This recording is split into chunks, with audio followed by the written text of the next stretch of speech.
You are listening to Off the Record with your hosts, Linda and Keone. And welcome back to Off the Record with Linda and Keone. We're back with episode 4, reviewing Queen of Tears, episode 4. Yay! We're still gonna hate on Hyun-woo until maybe episode 6. Damn. But really, though, he doesn't even redeem himself at all at this point still, right? I don't even know if he starts redeeming himself at episode 6. I think that's just a turning point. Yeah. But yeah, so let's start discussing. Episode 4 gets us right back to, gets back to the scene where... that infamous scene where she just lays it on him, but he has his eyes open. Oh, the kiss scene. Yes, Come on. yes. So this moment was so pretty. Like, they made it to be a beautiful scene. It's supposed to be really cute. And, of course, he's got his eyes open. Dude, and all he so cares about slimy. is the phone. He's so slimy. As he glances down and tries to grab the phone. The entire time, he's just trying to grab it from her, checking to make sure that he can delete the message that his sister sent. Look, I would get it if this was, like, an ugly girl. Or, a girl he's... Yeah. Is just disgusted by, but how are you that distracted? Right? Well, I mean, it is kind of life or death for him at this point.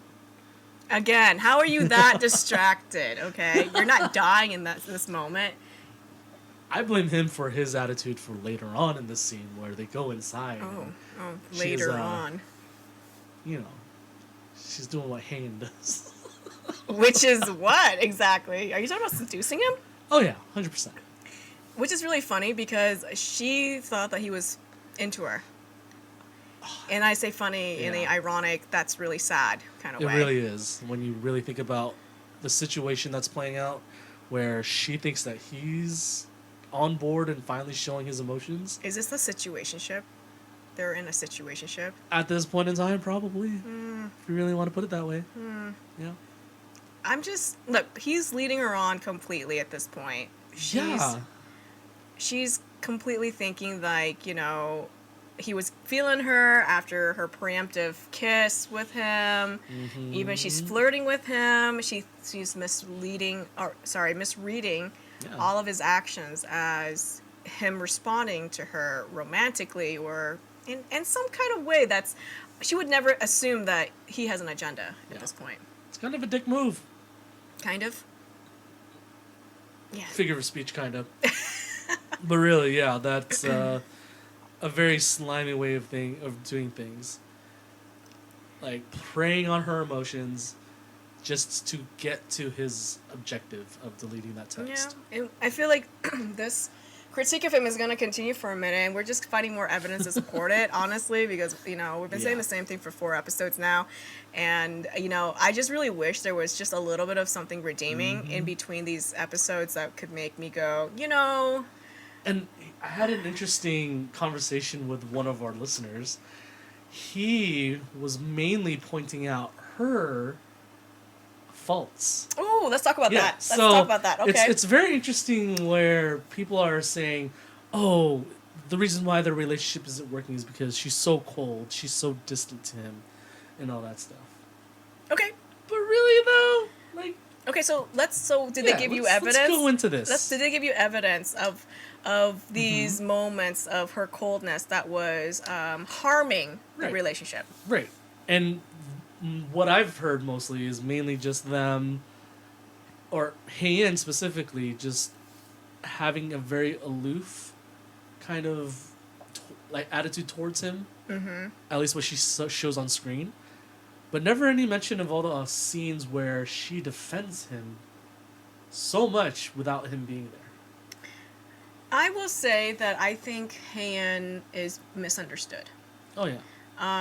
And, again, I wouldn't blame the audience from wanting to take Hyun-woo's side because the coldness that, he's seeing is based on his perspective of her attitudes and behaviors. Right. That doesn't really mean, though, that she is actually cold towards him. I mean, I have seen some depictions of it from his perspective, right, where it's mostly in front of the family, her family, right? Yeah. Where you will see her indifference, right, and her coldness. But like we've mentioned before, I don't sincerely believe that she was as cold as he may have may have thought. And right now it doesn't matter because this is the storyline we got and this is what we have from him. So in a way I get it. Like she does seem cold, but I think it's because she has a hard time communicating her feelings. Right. She's not someone who can just tell someone else that she loves them. Oh yeah. I mean, considering, and we see this later on in the future episodes, but her upbringing, her childhood. There were no real moments of her being allowed to really feel the way she really feels. Right. I also see that she conveys her love for him in a different way. Very much so. And they are definitely not compatible with their love languages. Not until much later, right? Yes. Where they're finally speaking the same language, so to speak. But it sounds to me like most of it is coming from Hyun-woo's this whole thing is about misunderstanding and miscommunication. Oh yeah. Right? Yeah. So you can't say it's all Hyun-woo's fault. We know that, Yeah. right? She's also not understanding him either. Right.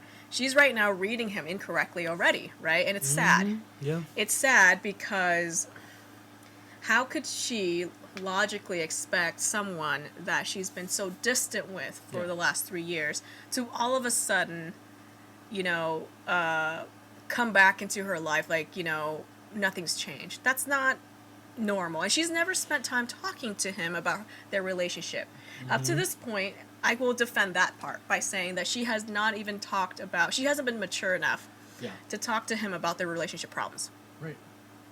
Right? She's That's fair. she's afraid as well to talk about her feelings. Even though this entire time that she's been, being cute and laughing at all these sweet moments they have between them, it's still very childlike. Yeah. Right? Like as you can see in the next scene, the morning after, where they're all suddenly seeing each other in a different light and complimenting Literally, each other. very literal. Yeah. Their flirting is juvenile. It is.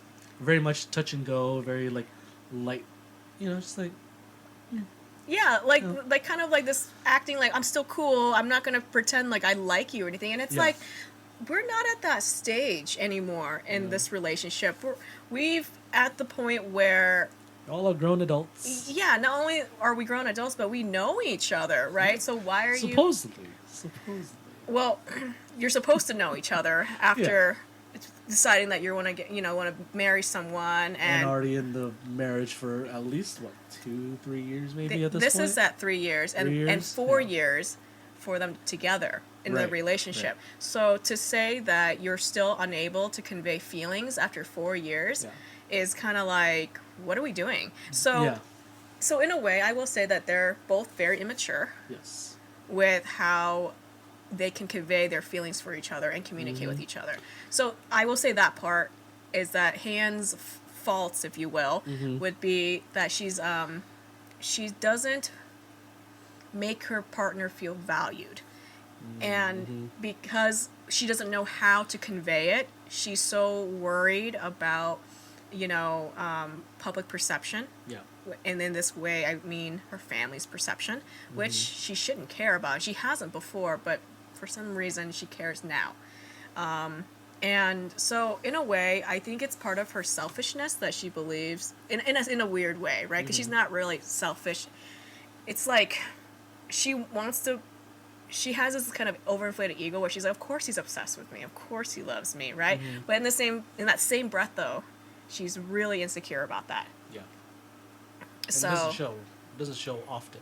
No, it doesn't. That's something that she's internalizing, right? For sure. But so I will say, we were to critique Haein, which it's not easy to critique her because she's obviously, as the writer is depicting it, she is the victim here, right? Meaning like she has to deal with all these things going on with her right now. So she's not easy to pick apart. But in the same breath, a relationship is not a one-way street, right? So yes, his actions right now are horrible. And that's why we've been highlighting it. But at the same time, should she have done more? Yes. I think so too. Yeah. And it may be an unpopular opinion, but I think they themselves in general didn't really understand each other. Even going into marriage, I don't think they actually really knew each other. Yeah, they may have cared for each other deeply, but I don't think they were at the point where they really knew who the other person was. I agree. Yeah. I also think that their relationship was fast paced. Oh yeah. So that means that the feelings are not as deep as one might expect. Not a Like, very solid foundation.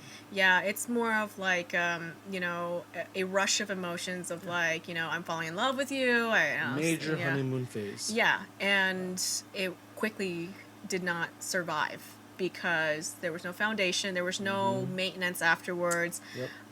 A lot of that has to do with their communication style, and I mean, right off the bat, if we really want to critique this, and I'm so sorry, Han, because I Oh, don't. we're going into hand finally. So as I think about it, Uh-huh. in the very beginning when she was hiding who she was, Mm-hmm. what we don't ever get to see, so we have to guess now how that conversation, if that conversation even happened, was when it was revealed that she is not who she pretended to be, which is a deception, right? And I wonder how they reconciled that, really, because her deception on the surface doesn't seem like a big deal because she obviously, that's kind of a trope where the rich person wants to find someone who will love them for them and not for their money, and right, that's a trope. And obviously they made her charming about it too because she was trying to not step on his toes and take over. Especially when he mentions he has 60 cows. Oh, the number went up again. Oh, yeah. every time Hyun-woo gains 30 more cows. Yep. Okay. More cows in Yeongderim. So, yes, she's trying to basically yield that control and dominance over to the male because, that sounds like something that Societally, would be, yeah. yeah, it's a courting thing, right? Yeah. So, yes, she did it. They made it in a way that was easy for us to be like, okay, I understand why she did this, right? But it's still deception. Right. Right? It's still a deception, and I'm really curious how he felt about that because they never showed us that part. So you think withholding a little bit of the truth is deception in this case? It is deception. I mean, it's not supposed to be harmful. I can see why she did that, but at the same time, was that communicated to Hyun-woo? Right.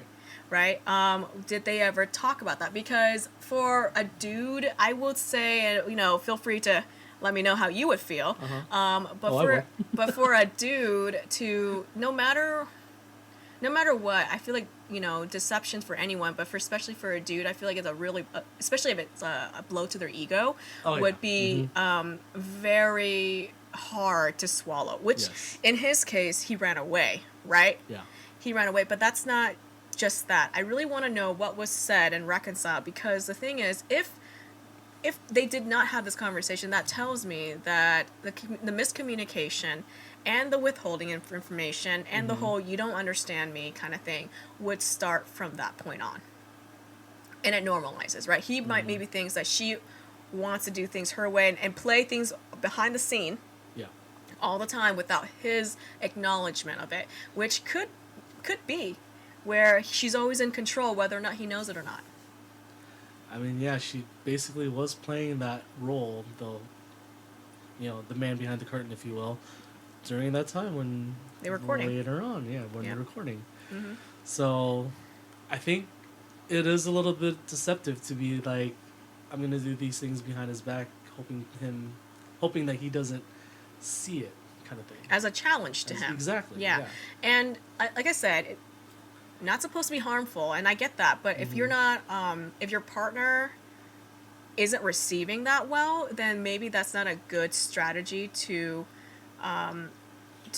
implement as a norm in your relationship. Because for her, it's definitely active service. Yeah. Like, you can tell that she loves communicating through doing something for him Mhm. without him knowing about it right away. It's more of Mhm. like it's hard when one person's act of service, love language act of service, and I believe his, I don't know what it is. Maybe physical touch I and would time say together. definitely physical touch. Yeah. Because as we kind of see here, like you said, he begins to see her in a different light Right. after After the that, kiss. After that, Yeah. that very passionate kiss That he by didn't the deserve. Oh, he doesn't deserve it. Yeah, I mean, 100%, how are you yeah. gonna? That was a great kiss, and you had your eyes open, How and you dare were you. trying to get her phone the entire time, How dude.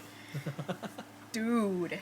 But yeah, for me, I think for him, his love language would have been like physical touch, possibly words of affirmation if you really want to go that far. Because No, he didn't really say anything. He didn't. well, no, as in like he wants words of affirmation. Oh, from her. oh. So later on in this, after the scene here, she mentions, "Oh, you look great in that suit." Yeah, words of affirmation Yeah. towards him. Yeah, It's definitely exactly. something he receives. Yeah. Yeah. And he and Can I you know be you more hate this moment. hollow? Starts skipping after you hear. Oh, I hate it when he starts skipping. I was like, "You're not cute. You don't deserve this. I hate you." So yeah, he's definitely more of a. He needs to see it for himself to sure. to believe it. Yeah. And where's her style of doing things behind the scene does not work for him. No. He needs something that he can is tangible and he can see it and he knows it's her. And this is where I can kind of, well, not kind of, but where I can actually relate to him in the sense that not a lot of men are smart enough or intuitive enough to really read in between the lines. Yeah. And so a lot of the times it's, you gotta tell us. You gotta be upfront. So Tell us what you want. Tell us, like, what is it that you are wanting from us, or, what are you thankful for, kind of thing. Giving And attention is not enough. You need no! Oh God. We need to know. We need vocal confirmation. That's exhausting. Oh, tell me about it. I want to say his anything that he's gifted her is, I can tell that he tries to respond to her love language, but every single time, and this is alluding to a couple of things in the future episodes, but every single time he tries to do something for her that is more on the surface kind of thing, Yeah. it gets ruined by something. It gets ruined by the reality of the situation. It gets ruined by why he actually does it, right? It isn't until the very, very end kind of thing where his act of service is actually commendable, right? And genuine. And genuine, yes. So it's just really interesting because if you think about it, he does hit on every single love language. Yeah. It's very interesting. It's like kind of or trying to figure out what Haynes. Correct, right? And I'm over here like, if you just paid attention, then you would have probably already know that by now. And if you got your head out of your ass of trying to figure out getting that prenup. Well, Was it prenup? the will. The will. I mean, same thing, right? Yeah. Same idea. Not same thing, obviously. I don't think he signed a prenup. I think they mentioned about prenups. I do not remember anything about a prenup. Yeah. But I will say it's kind of there's a lot of things that we talked about where when we watched this again and we were like, it's not realistic for any man to have physical contact with a woman that they are attracted to, even if they are having issues with, and then walk away from it, especially when she was in her robe. When you have a wife that, I'm sorry, that looks like Hae-in / Kim Ji-won, just there, any invitation, I'm gonna say invitation because it was an invitation. Oh yeah, 100%. She was totally feeling him. She was hot and bothered by it. So hot and bothered. I mean, but realistically, in any other situation, yes, it would. The reality would be he would still take advantage of it and then still be a dick about it, right? But his original. Be even more just. I think they couldn't risk that because the audience would never forgive him. Yeah, because he's already got all this shit stacked up against him. At least that's the way we see it. Right. I mean, the audience should have seen it too, but unless you got way swept up. Oh, there's in, some people with rose-colored glasses on. Yeah, if you get swept up in it, you're not paying attention because episode 1 through 5 is so unforgiving for Hyun-woo. Yeah. I mean, it only goes up from here, right? You got to hit rock bottom before you can actually go anywhere upward. So at this point, we're only on episode 4, and I said his redeeming arc doesn't even begin to shine itself until episode 6 at least. So I mean, agree. Yeah. sorry guys, you're gonna have to endure some more criticism until we get to something different. But I will say Haeun's issue is obviously miscommunication, and in doing so, she comes off as cold. Yeah. So let's shift the conversation towards the scene right here where Hyun-woo is trying to break into Haeun's phone and is trying all these different combinations. You brought up something very interesting, talking about how societally women in power who are successful are typically seen as very cold, very unloving. Let's talk about that. Okay, so this is a trope that I will say, just to narrow it down a little bit more, something that I've just noticed while consuming Korean media. Okay, so I don't really want to broad scope it too much because I will say that American media may not agree, and I don't think we have enough evidence, at least recently, like recent media, to back this theory up. I think we're changing progressively, even though it's slow in Hollywood, and so I will say that more and more, and also in general, there is a different trope in America about strong female leaders, right? So let's not talk about the American version of this. Let's just only talk about Korean media. So, what I've noticed, this doesn't have to be the end all be all, just what I've noticed is that Personal interpretation, if you will. is that there are a lot of stereotypes with what a strong-willed / ambitious woman is portrayed as. Yes. And it's the coldness is often used, not all the time, but it is used. The coldness, the brashfulness, is that the right word I'm using for it? Like, where they're just like more, they speak their mind, and they're more aggressive, right? They're always being portrayed as less desirable in one way or another. Right. And in Queen of Tears, it's subtle, but it's not subtle in the same Yes. moments. Like, he obviously has continuously made hints and mentions of that all she cares about is being in the $1 trillion, 1 trillion won, that's hard to say, club, and that all she cares about is her business. And we see that when he's entering passcodes, and they're all about the anniversary. He first tries the anniversary of something. What was it, like a business or something? And then the date when she got the 1 million won, club. Like they're all dates that he thinks is significant to her. Yeah. And they're all highlighting her ambition. Yep. So in this episode, we do learn about the baby, right? Yeah. And so now one can conclude that they lost a child at this point. Yes. And we'll get into this more when they actually reveal the conversation they have about losing the child. But you had asked me, do you think that he blames her for losing the child based on her obsession with work? Yeah, her overworking herself, her ambition of getting into the 1 trillion won club. Yeah. So I will say it was never explicitly said, but I think it goes without saying. Right. Because they're demonstrating every single time that they want to talk about a child, and they did this once in episode 2, I believe, as well as the later episode where they actually have the conversation, and they're parallel episodes. Yeah. And basically the same thing that happens is that when he wants to talk to her about the miscarriage or about a child, she takes a phone call from work and prioritizes over him. Yeah. Okay? So again, there's that hint of, and they're not saying it explicitly, but they're suggesting that women who are overly like consumed with ambition, they put everything last, and that's also an American thing, right? Oh, so so I remember watching other dramas where they're like, oh, you've become too American if you put your happiness and your ambitions before your family and your duty, right, to whatever their duty is supposed to be, as a daughter mostly, right, as a wife, as a mother.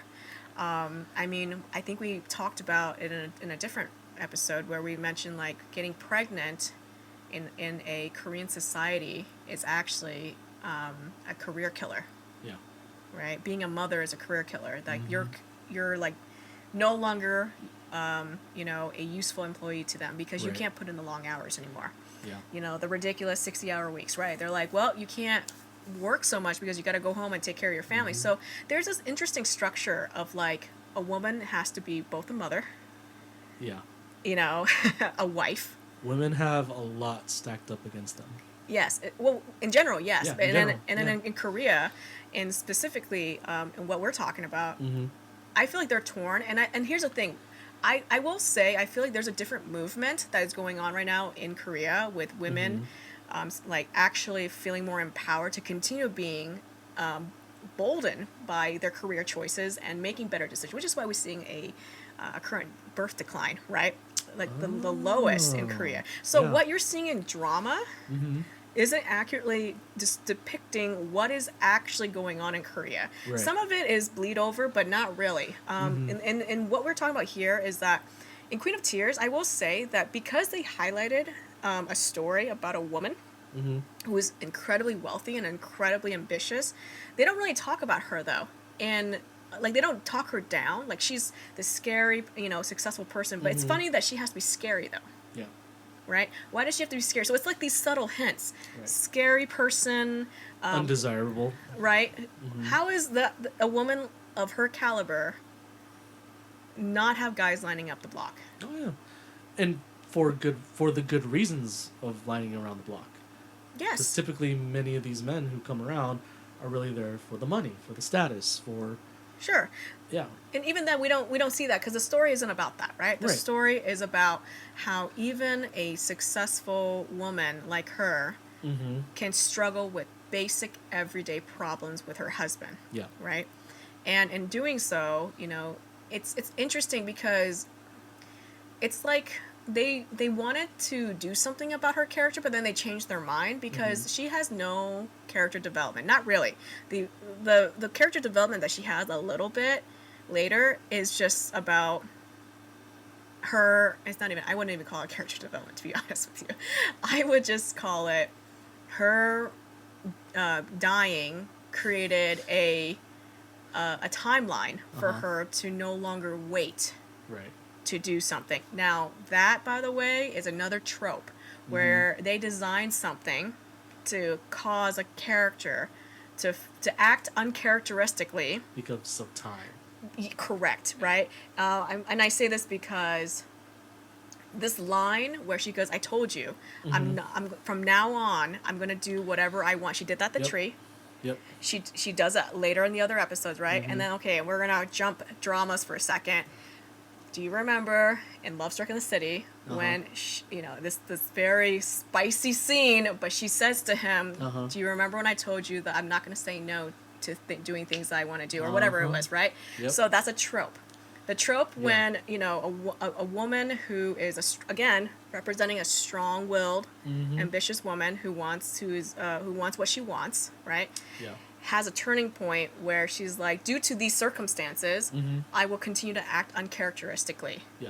Right? But then if you think about it, these uncharacteristics that are not part of her normal makeup is actually not that crazy. Yeah. Someone who wants to acknowledge what they're feeling and act how they want to act and being unrestrained, that shouldn't be a unique moment for you to act like that. But because... And you can argue that those are mirrors of their true selves inside that, like you said, are unrestrained, unfettered by the chains of society, if you will. Yeah. So really, you know, it's their sense of freedom that comes out during these moments.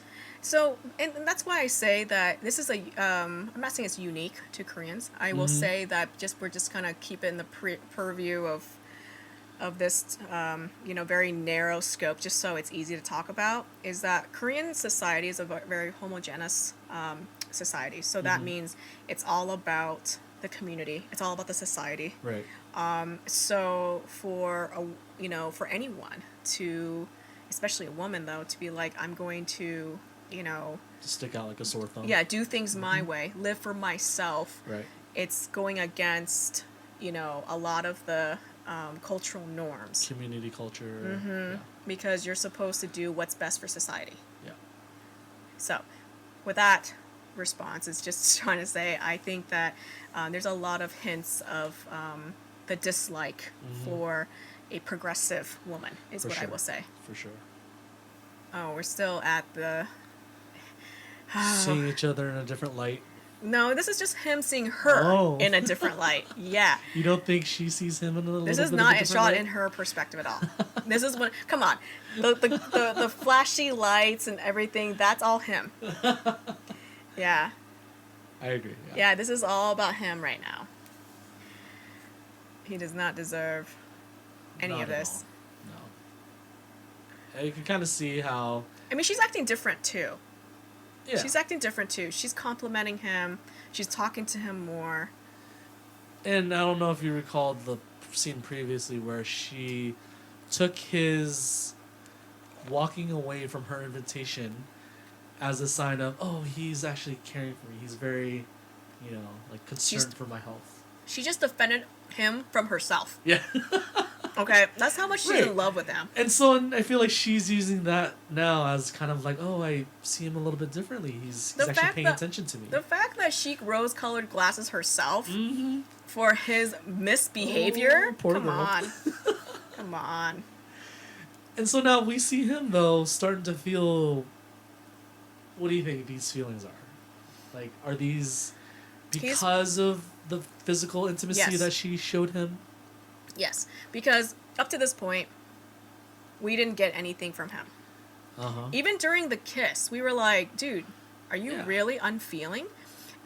The way he reacted obviously was intentional, right? Per the script. Right. But it just didn't make any sense to me when a guy that touch deprived, is Uh-huh. getting this passionate kiss from her, is a stick in the mud. Yeah. Like, what? Oh, and here's your favorite scene. No, it's where not. after I want to getting break his comp- legs. Okay. Oh, Skipping man. after being told he was good looking in a suit. Yeah, that's disgusting. He doesn't see, and these are the behavior that he's questioning himself. He's humming Right. going to work because he's like happy that she gave him, Yeah. an affirmation, right? He's skipping disgustingly. This is what I will say, not the turning point in my book. Okay, you don't think this is the turning point for him yet? No, he's Okay. he's just being a man right now. He's just being a man that is attracted, responding to another woman. Right. Yeah, that's it. He's just being a man, okay? He's letting his And penis think for him at this Of point. course. And I say this because he's only observing her physically. Oh yeah. And we see it here where he's observing her physicality of how she looks like. Yeah, how she frowns, how Yep. she smiles, Uh-huh. what she dresses like, Uh-huh. how she's laughing when Eun-sung touches her Yeah. hair, right? These are all physical, Yep. characteristics of her that is making him, attracted. So again, he's just being a man, Uh-huh. a dude here. And it's just interesting when as soon as she shows a different sign of emotion, he gets confused. It's like, why is she happy? Can she not be happy? Yeah, can she not be?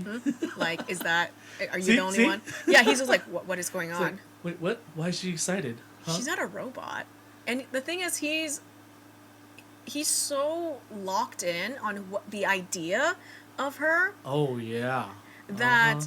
it makes it hard for him to release it. And And so, to see for herself as who she is. yes. Yeah. So when you're locked into a bias, any action she does plays into your bias. Uh-huh. And I mean, these couple scenes where he's with his best friend and what he does after this scene just locks into me how disingenuous he really is towards her. Oh yeah. I Yeah. agree. that these moments of like, oh, I guess she's pretty. Like he's having that same moment where she's like, am I attracted to my husband? Something's wrong with me. This is this is his equivalent moment correct. of that. Yes, correct. Uh-huh. And for us, we have a hard time stomaching it because of his hidden agenda. Oh, yeah. She doesn't have a hidden agenda. She's literally like has not changed how she felt about him. She's genuinely confused as to how she's feeling. Yeah, well, she also has always felt that way about him, but she didn't let herself acknowledge it. Right. So all of a sudden she's acknowledging it out loud, and she's like, wait, what's going on? Yeah, this is weird. Yeah, because I will sincerely think that she has never stopped loving him. Not even once. Yeah. Oh my god, those shoes. It's so really funny because I like how her shoe size went up in this drama for 240. I just want to. Wait, do you know what her actual shoe size I don't know what her actual shoe size is. I'm just thinking it's funny because in every drama she's in, her shoe size changes. So are they making it more appealing that her shoe size is 240? I don't know. I Is think that a thing in Korean culture? 240? Comment down below, please, if you think Two- the shoe size makes the woman. Jesus Christ. So 240, I believe, is a size 9 for US. Okay. And I think it's interesting that it's 240 because in Fight for My Way, there's a whole scene where she lied about her shoe size because I think she wanted her feet to be smaller than they actually are. And she basically said it was, I believe she said 230. I could be wrong. I'm trying to make sure the conversion's correct. 230, maybe 235 or something. And that's like a size like 7 or 6 or something. And she's actually a US size 8. Right? And so when she was wearing the shoes, they were... She kind of got big feet. They were... Damn, dude! I'm not saying that as a negative. I'm just saying... Okay. It's kind of up there.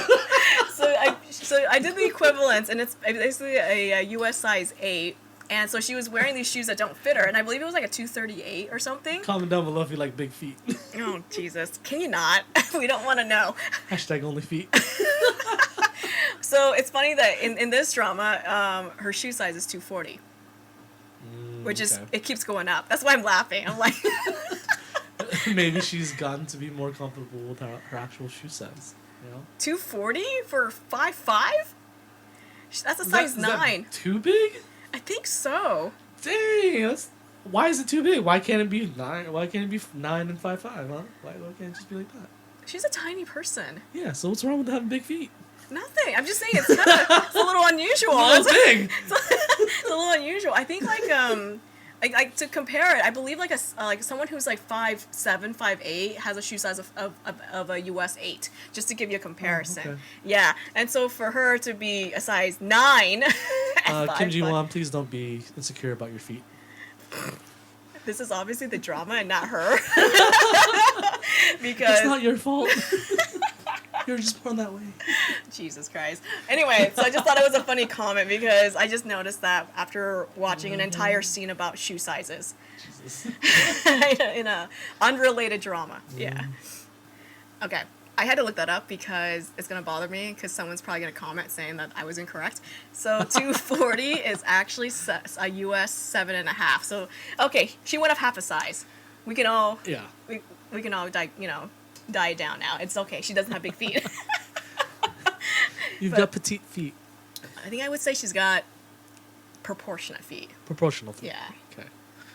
Okay, guys. So we ran into an issue, a major one, while we were editing episode 4 on the podcast. Basically, we lost the half of our podcast. Pretty much. I don't even... Like the really important part. The really fun stuff that we were talking about. I'm pretty sure I argued with Keone at one point, yelling at him. Yep. And sounds about right. And, well, we lost it, so I'm pretty upset. But we're unable to recreate that because, honestly, it's too much. And what I do know is that we were trying to basically want to at least end this part of the podcast by letting you guys know that this episode obviously ended with Hyun-woo coming to look for Haein while she visited Hyun-woo without any notice to him. Like, she just suddenly showed up, and it was to help with his father's campaign. And this is where you get to see it ends with their emotional. I don't want to use the word embrace, because they do embrace at the end, but Kind of a reunion. a reunion. Yes. And I had talked about this scene in like great emphasis, but you know what? Since this scene repeats itself in episode 5, we'll see you in episode 5. So that's how we're gonna just go ahead and end this way. We'll bleed into this in episode 5. Yeah. So catch us in the next one. Bye. Bye.